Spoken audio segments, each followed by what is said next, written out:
Welcome. In front of me is a CUBOT X19 S, and today I'll show you how to format your SD card. Now to get started, you will want to open up your settings. From here, scroll down to Storage, select your SD card, tap on the three dots and go to Storage Settings, where you'll find the option to format it. So click on it.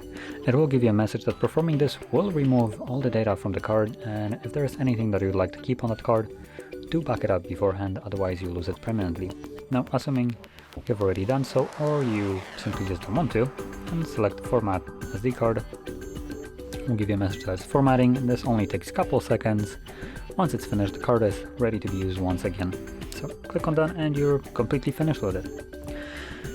And if you found this very helpful, don't forget to hit like, subscribe, and thanks for watching.